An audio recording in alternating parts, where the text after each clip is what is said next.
नमस्ते Australia.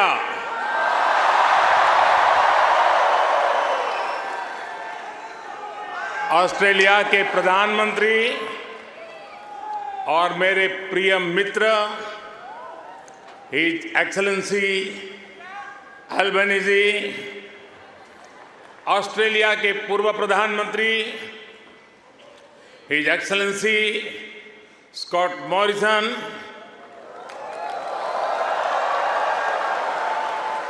New South Wales के premier Chris Minns, foreign minister Penny Wong, communication minister Michelle Rowland, energy minister Chris Bowen,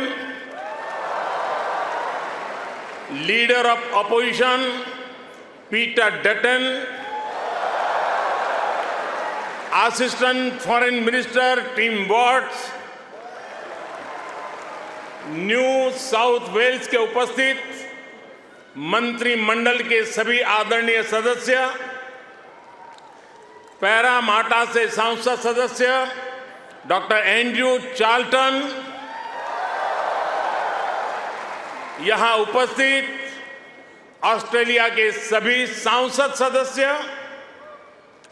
mayor, deputy mayor, councillors और Australia में रह रहे प्रवासी भारतीय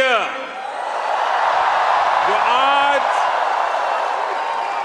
इतनी विशाल संख्या में उपस्थित हुए हैं, आप सबको मेरा नमस्कार।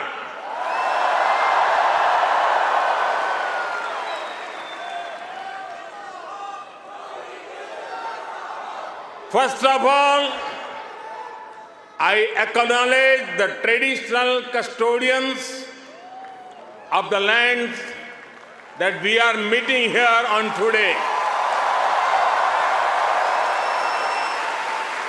I pay my respect to their elders, past, present, and emerging. I also celebrate all First Nations people who may be with us today. Friends, मैं जब 2014 में आया था तो आपसे एक वादा किया था।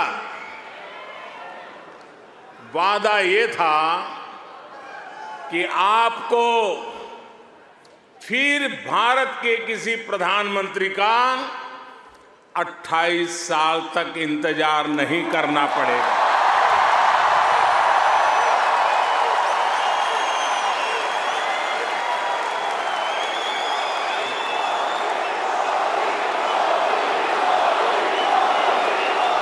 तो लीजिए, यहां सिडनी में इस ऐना में मैं फिर हाजिर हूं और मैं अकेला नहीं आया हूं। प्रधानमंत्री अल्बनीज़ी भी मेरे साथ आए हैं। मिस्टर प्राइम मिनिस्टर, अपने बहुत व्यस्त कार्यक्रम में से हम सभी के लिए आपने समय निकाला है। ये हम भारतीयों के प्रति आपके स्नेह को दर्शाता है। आपने जो अभी कहा वो दिखाता है कि ऑस्ट्रेलिया के मन में भारत के प्रति कितना प्रेम है। इसी वर्ष मुझे प्रधानमंत्री जी का भारत की धरती पर अहमदाबाद में स्वागत करने का अवसर मिला था।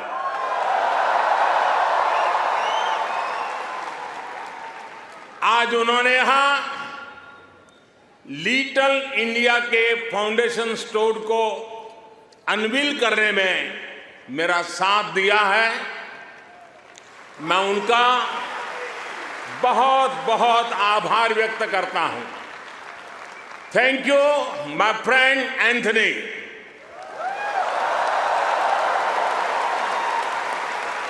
ये लिटिल इंडिया ऑस्ट्रेलिया के विकास में भारतीय समुदाय के योगदान का भी एक रिकॉग्निशन है। मैं न्यू साउथ वेल्स के प्रीमियर, पैरामाटा शहर के मेयर, डिप्टी मेयर और काउंसिलर्स को इस विशेष सम्मान के लिए धन्यवाद देना चाहता हूं।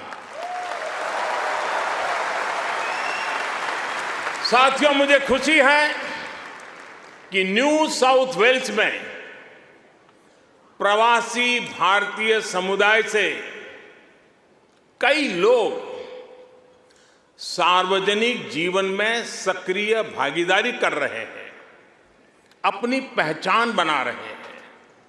वर्तमान न्यू साउथ वेल्स की सरकार में डिप्टी प्रीमियर, प्रूकार, ट्रेजरर डेनियल मुखी बड़ा कंट्रीब्यूशन कर रहे हैं। और कल ही भाई समीर पांडे पैरामाटा के लॉर्ड मेयर चुने गए हैं। मैं सबका अभिनंदन करता हूं, बहुत बहुत बधाई देता हूं। साथियों, आज जब पैरामाटा में यह सब हो रहा है, तभी ये जानकारी भी आई है कि पश्चिमी ऑस्ट्रेलिया के पर्थ शहर में भारतीय सैनिक नयन सिंह सैलानी के नाम पर सैलानी एवेन्यू बनाया गया है। उन्होंने पहले विश्व युद्ध में ऑस्ट्रेलिया की फौज के लिए लड़ते हुए वीर गति प्राप्त की थी। इस सम्मान के लिए मैं पश्चिमी ऑस्ट्रेलिया के नेतृत्व का आदरपूर्वक अभिनंदन करता हूं। साथियों, एक समय था जब कहा जाता था कि भारत ऑस्ट्रेलिया के संबंधों को 3C डिफाइन करते हैं। ऐसा पहले कहा जाता था। ये कौन से 3C हैं? कॉमनवेल्थ, क्रिकेट और करी।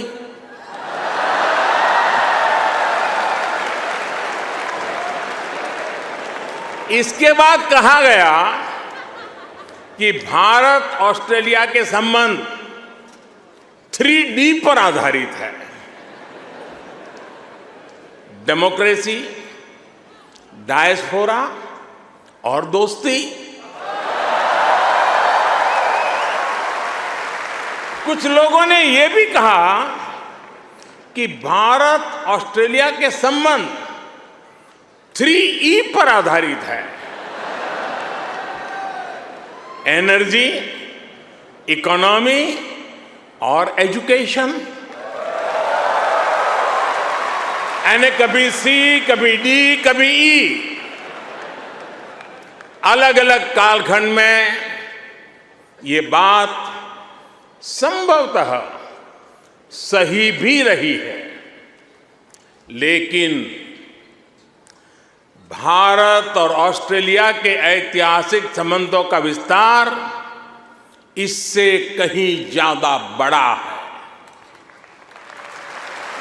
और जानते हैं, इन सारे संबंधों का सबसे बड़ा आधार क्या है? जानते हैं?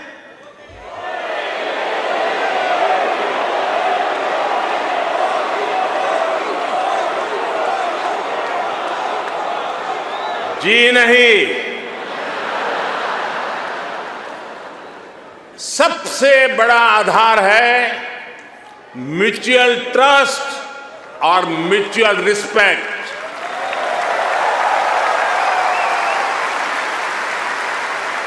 ये म्यूचुअल ट्रस्ट और म्यूचुअल रिस्पेक्ट सिर्फ भारत ऑस्ट्रेलिया के डिप्लोमेटिक रिश्तों से विकसित नहीं हुआ है। इसकी असली वजह है, इसकी असली ताकत है आप ऑस्ट्रेलिया में रहने वाले हर एक भारतीय। आप उसकी असली ताकत है। इसकी असली वजह है ऑस्ट्रेलिया के 2.5 करोड़ से ज्यादा सिटीजन्स। साथियों, हमारे बीच भौगोलिक दूरी जरूर है, लेकिन हिंद महासागर हमें आपस में जोड़ता है। हमारी जीवन शैलियां भले अलग अलग हो, लेकिन अब योगा ये भी हमें जोड़ता है। हमारी जीवन शैलियां भले अलग अलग हो, लेकिन अब योगा ये भी हमें जोड़ता है। क्रिकेट से तो हम ना जाने कब से जुड़े हुए हैं, लेकिन अब टेनिस और फिल्में भी हमें जोड़ रही है। हमारे यहां खाना बनाने का तरीका भले अलग अलग है, लेकिन अब मास्टर शेफ हमें जोड़ता है।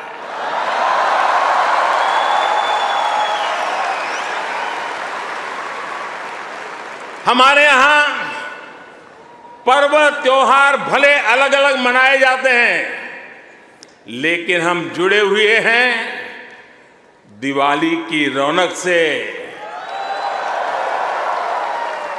बैसाखी के जश्न से। हमारे यहां भाषाएं भले अलग अलग बोली जाती हो, लेकिन हम जुड़े हुए हैं मलयालम, तमिल, तेलुगु, पंजाबी, हिंदी भाषाएं पढ़ाने वाले इतने सारे स्कूलों से। साथियों, ऑस्ट्रेलिया के लोग, यहां के निवासी इतने विशाल हृदय के हैं, दिल के इतने अच्छे और सच्चे हैं कि भारत की इस विविधता को खुले दिल से स्वीकारते हैं।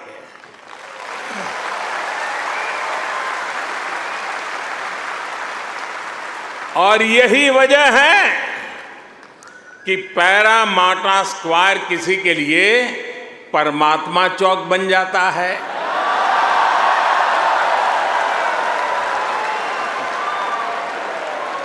विक्रम स्ट्रीट भी विक्रम स्ट्रीट के रूप में मशहूर हो जाती है, और हैरिस पार्क कई लोगों के लिए हरीश पार्क हो जाता है।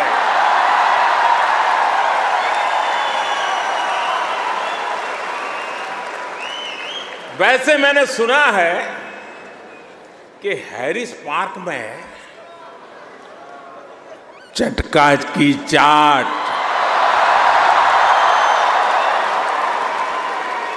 जयपुर स्वीट्स की जलेबी, उसका तो कोई जवाब ही नहीं है। मेरी आप सबसे रिक्वेस्ट है, आप लोग कभी मेरे मित्र पीएम एल्बनीज़ी को भी वहां जरूर ले जाइएगा।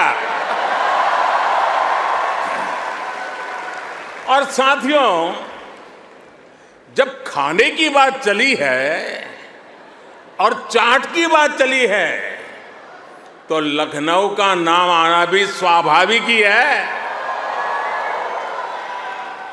मैंने सुना है सिडनी के पास लखनऊ नाम की जगह भी है, लेकिन मुझे पता नहीं वहां भी चाट मिलती है क्या। अच्छा, यहां भी तो शायद दिल्ली के पास वाले लखनऊ के लोग होंगे ही होंगे, है क्या? वाह, वाकई Delhi street, Bombay street, Kashmir Avenue, Malabar Avenue जैसी कितनी ही सड़कें यहां ऑस्ट्रेलिया में आपको भारत से जोड़े रखती है। मुझे बताया गया कि अब तो ग्रेटर सिडनी में इंडिया परेड भी शुरू होने जा रही है। मुझे जानकर भी बहुत अच्छा लगा कि यहां आप सबने आजादी का अमृत महोत्सव भी बहुत धूमधाम से मनाया है। यहां की कई सारी सिटी काउंसिल में बहुत सारे कार्यक्रम किए गए हैं। सिडनी ओपेरा हाउस जब तिरंगे की रोशनी से सराबोर हुआ तो यहां हर भारतीय का दिल खुश हो गया। हिंदुस्तान में भी जय जयकार हो रहा था। और इसके लिए मैं न्यू साउथ वेल्स गवर्नमेंट का विशेष तौर पर आभार व्यक्त करता हूं। साथियों, हमारे क्रिकेट के रिश्तों को भी 75 वर्ष पूरे हो गए हैं। क्रिकेट की फील्ड पर मुकाबला जितना रोचक होता है उतनी ही गहरी ऑफ द फील्ड हमारी दोस्ती है।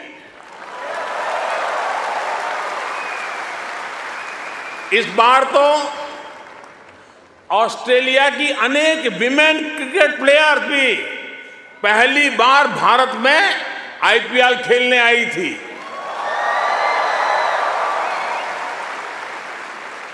और साथियों, ऐसा नहीं है कि हम सिर्फ सुख के ही साथी हैं। अच्छा दोस्त तो सुख का तो साथी होता है, दुख का भी साथी होता है।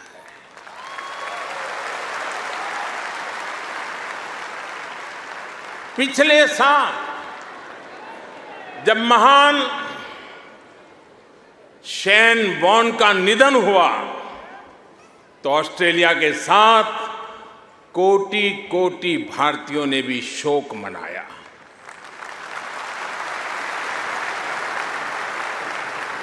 ये ऐसा था जैसे हमने अपना कोई खो दिया है। साथियों, आप सभी यहां ऑस्ट्रेलिया में हैं, यहां के विकास को देख रहे हैं।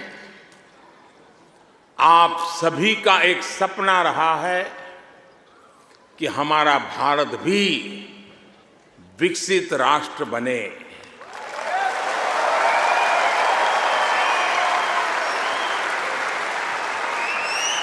है ना आपका सपना? है ना आपका सपना? है ना आपका सपना?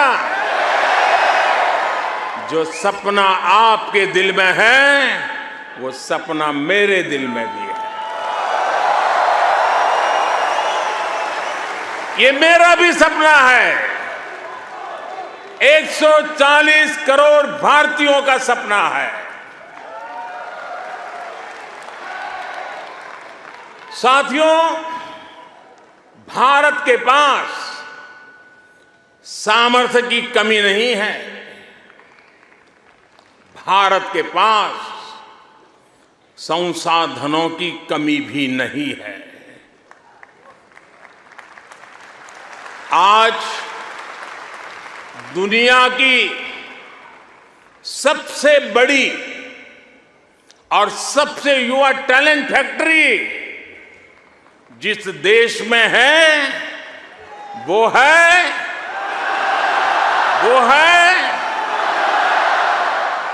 सही जवाब दे रहे हैं आप, वो है इंडिया। मैं ये बात फिर दोहरा रहा हूं, आज दुनिया की सबसे बड़ी और सबसे युवा टैलेंट फैक्ट्री जिस देश में है वो है।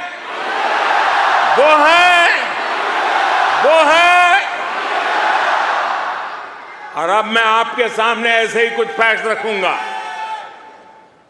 और आपसे सही उत्तर जानना चाहूंगा, ठीक है? रेडी?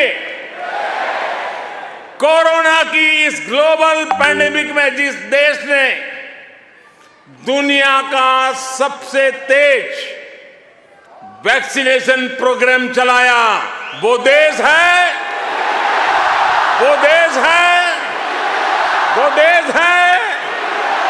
आज जो देश दुनिया की फास्टेस्ट ग्रोइंग लार्ज इकोनॉमी है वो है।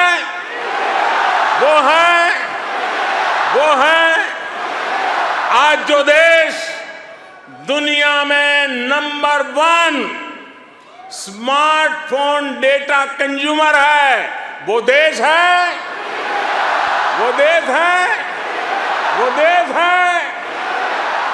आज जो देश फिनटेक एडॉप्शन रेट में नंबर 1 है वो देश है।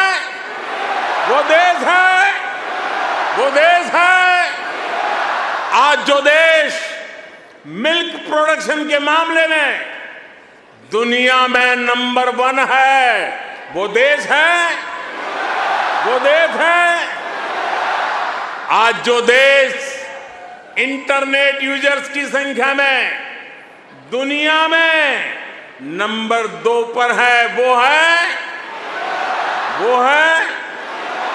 आज जो देश दुनिया का सेकंड लार्जेस्ट मोबाइल मैन्युफैक्चरर है वो देश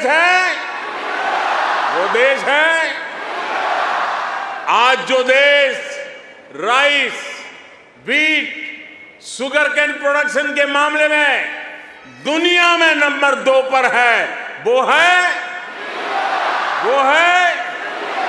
आज जो देश फ्रूट और वेजिटेबल प्रोडक्शन में दुनिया में नंबर 2 पर है वो है। आज जिस देश में दुनिया का तीसरा सबसे बड़ा स्टार्टअप इकोसिस्टम है वो है। दुनिया का तीसरा सबसे बड़ा ऑटोमोबाइल मार्केट जिस देश में है वो देश है। दुनिया का तीसरा सबसे बड़ा सिविल एविएशन मार्केट जिस देश में है वो देश है।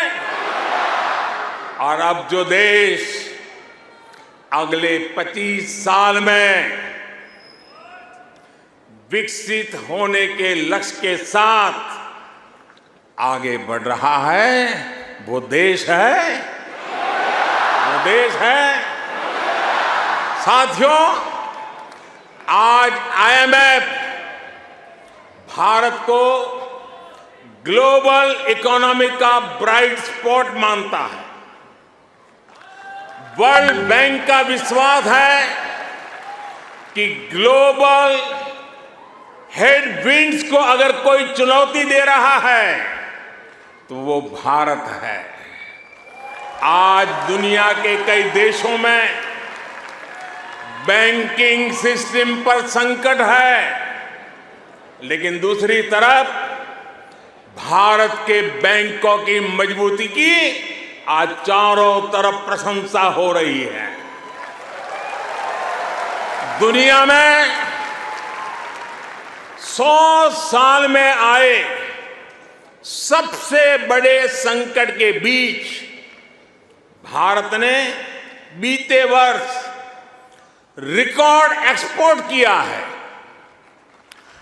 आज हमारा फॉरेक्स रिजर्व नई बुलंदियां छू रहा है। फ्रेंड्स, भारत ग्लोबल गुड के लिए कैसे काम कर रहा है, इसका उदाहरण हमारा डिजिटल स्टैक है। आप सभी भारत के फिनटेक रिवॉल्यूशन से भली भांति परिचित है। आपको याद होगा, जब मैं 2014 में यहां आया था, तब मैंने आपसे एक सपना साझा किया था। मेरा वो सपना था कि भारत में गरीब से गरीब का अपना बैंक खाता हो।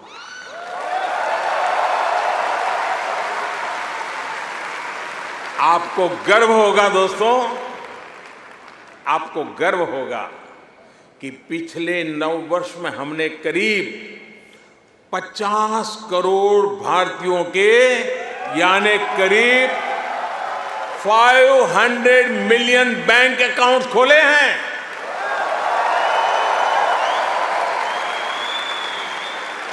और सिर्फ बैंक अकाउंट खोलना ही हमारी सफलता, हम वहां अटकते नहीं हैं। इसने भारत में पब्लिक सर्विस डिलीवरी के पूरे इकोसिस्टम को ट्रांसफॉर्म कर दिया है। हमने Jan Dhan bank account, mobile phone और आधार आईडी की एक जैम ट्रिनिटी, JAM ट्रिनिटी बनाई है। आप सोचिए, इसे एक क्लिक पर करोड़ों करोड़ों देशवासियों तक डायरेक्ट बेनिफिट ट्रांसफर DBT संभव हुआ है। और आपको और खुशी होगी, बीते 9 वर्षों में, यह आंकड़ा भी आपको बहुत आनंद देगा, बीते 9 वर्षों में 28 लाख करोड़ रुपए यानी 500 बिलियन ऑस्ट्रेलियन डॉलर से भी ज्यादा सीधे जरूरतमंदों के बैंक अकाउंट में भेजे गए हैं।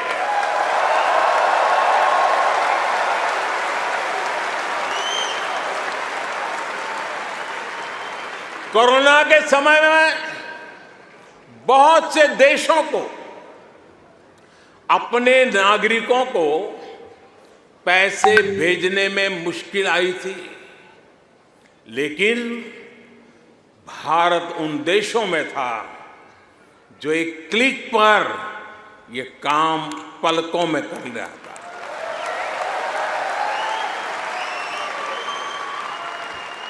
यूनिवर्सल पब्लिक इंटरफेस यानी UPI ने भारत में फाइनेंशियल इंक्लूजन को नई ऊंचाई पर पहुंचा दिया है।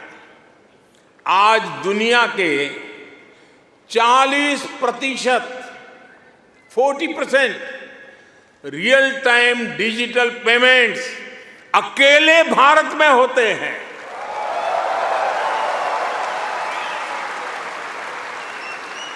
आप अभी भारत आए होंगे तो देखा होगा, आज फल सब्जी या पानी पूरी के ठेले हो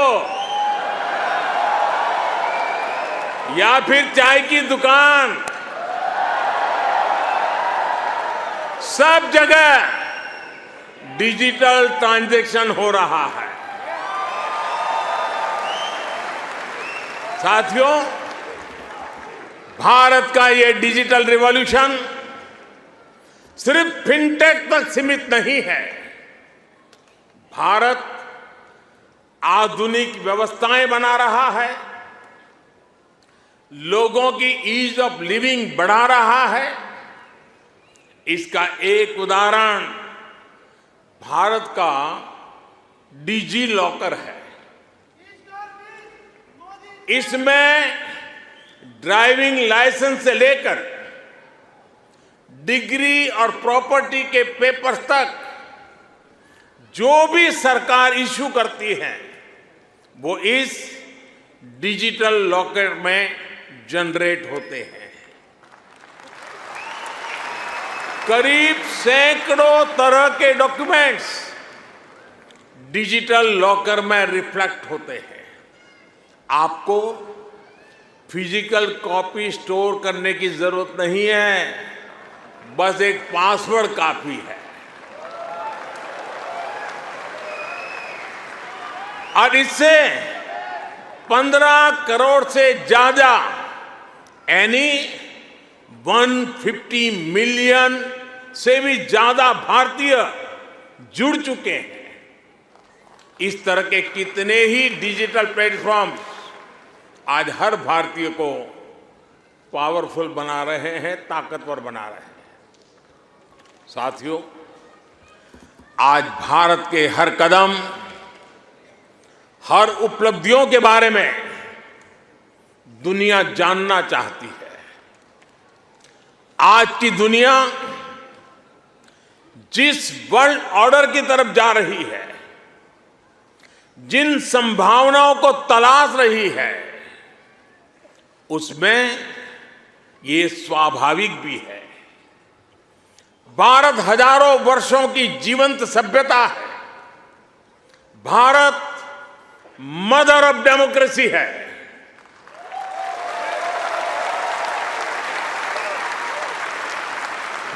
हमने समय के अनुसार खुद को ढाला है, लेकिन अपने मूल सिद्धांतों पर, फंडामेंटल्स पर हमेशा टिके रहे हैं।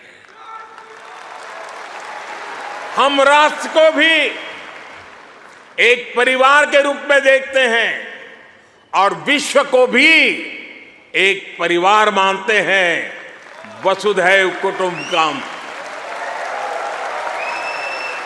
और इसलिए जब भारत अपनी G20 प्रेसिडेंसी की थीम तय करता है तो कहता है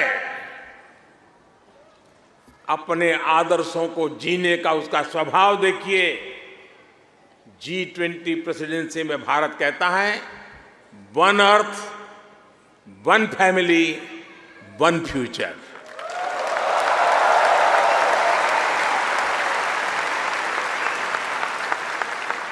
जब भारत पर्यावरण की रक्षा के लिए सोलर एनर्जी के बड़े लक्ष्य तय करता है तो कहता है वन सन, वन वर्ल्ड, वन ग्रिड।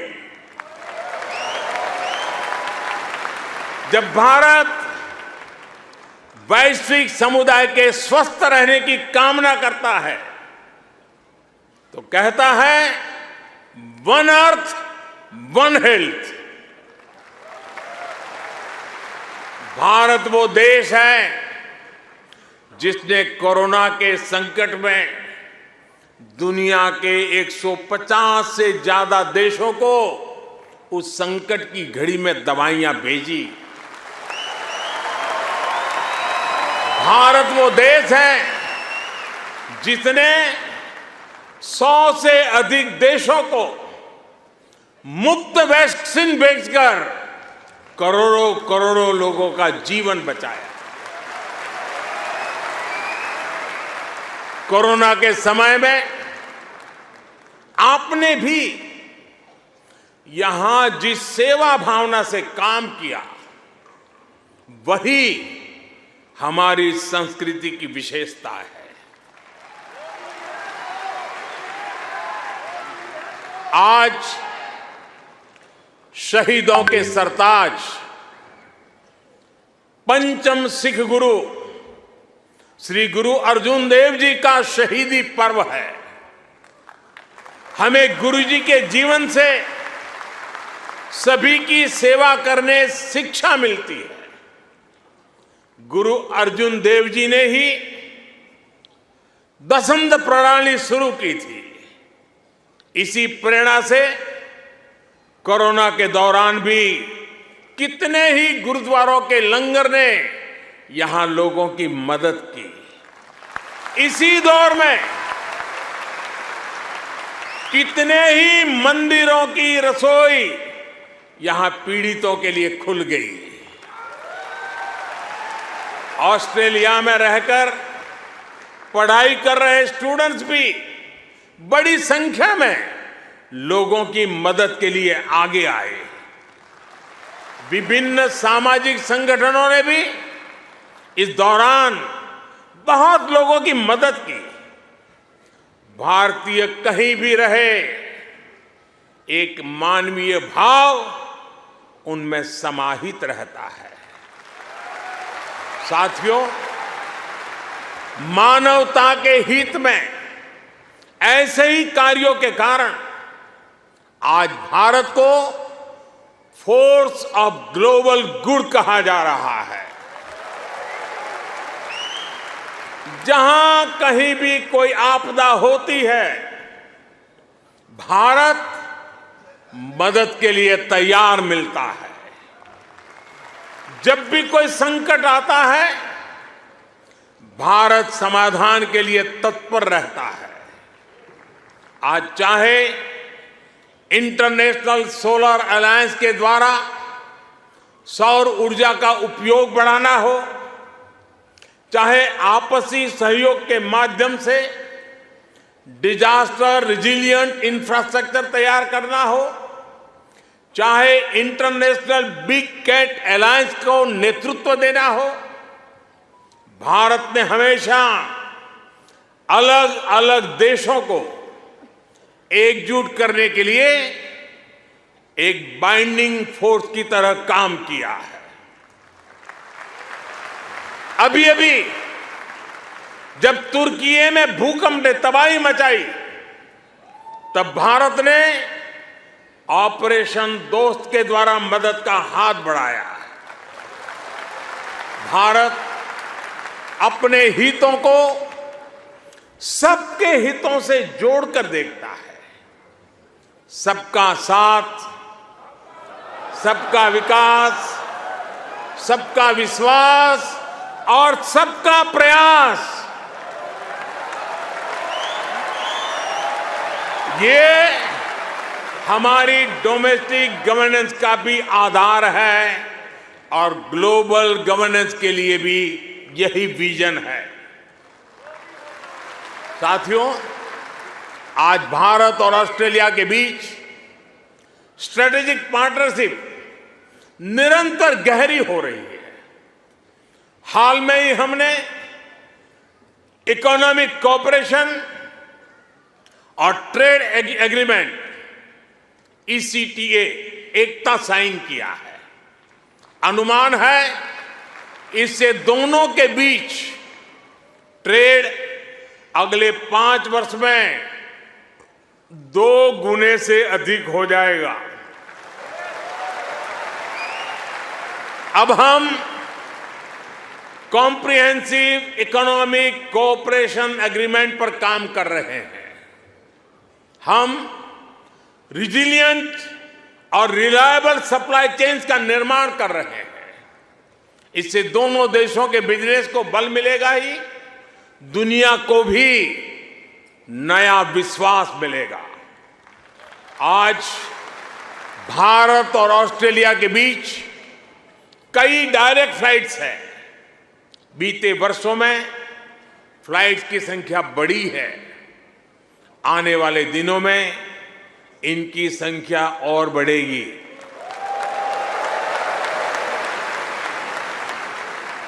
एक दूसरे की डिग्रियों को मान्यता देने को लेकर भी दोनों देश आगे बढ़े हैं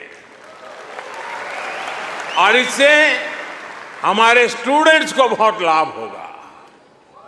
migration and mobility partnership agreement पर भी सहमति बनी है। इससे हमारे स्किल्ड प्रोफेशनल्स के लिए ऑस्ट्रेलिया आना और यहां काम करना आसान होगा। और साथियों, आज जब मैं आपके बीच आया हूं तो एक घोषणा भी करने जा रहा हूं।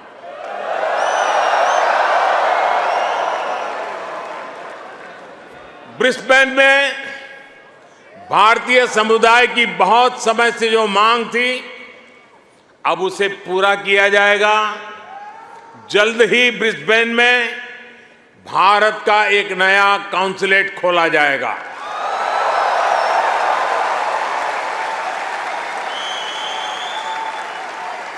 फ्रेंड्स, भारत और ऑस्ट्रेलिया की गहरी होती पार्टनरशिप मां भारती में आस्था रखने वाले प्रत्येक व्यक्ति को सशक्त करेगी। आपके पास टैलेंट है, अपनी स्किल की ताकत है और साथ ही अपने कल्चरल वैल्यूज भी है।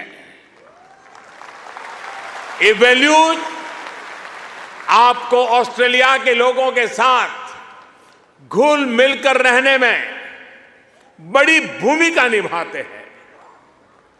मैं कल ही पापुआ न्यू गिनी से आया हूं। वहां मैंने स्थानीय भाषा में तमिल साहित्य तिरुकुरल के अनुवाद का लोकार्पण किया।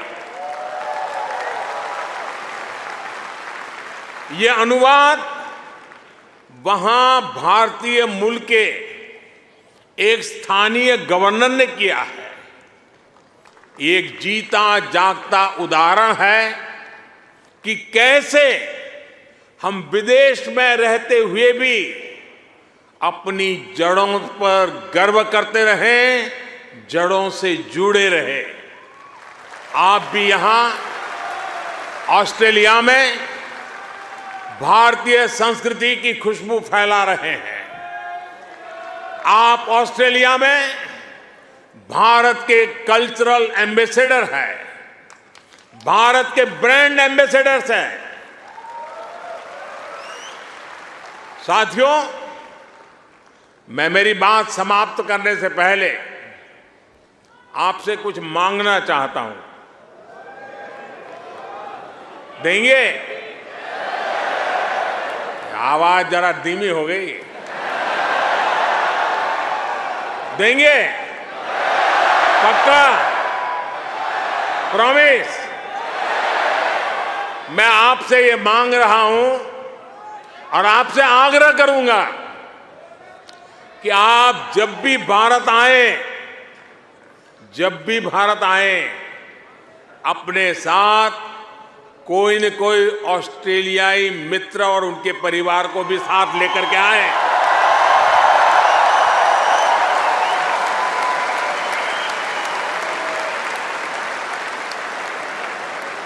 इससे उन्हें भारत को समझने का, जानने का और ज्यादा बेहतर मौका मिलेगा। आप इतनी बड़ी तादाद में आए, लंबे अरसे के बाद आपको मिलने का मौका मिला। आप सब बहुत स्वस्थ रहिए, खुश रहिए, आनंद से रहिए। एक बार फिर से आप सभी का बहुत बहुत धन्यवाद। मेरे साथ बोलिए, भारत माता की, भारत माता की, भारत माता की, भारत माता की। बहुत बहुत धन्यवाद।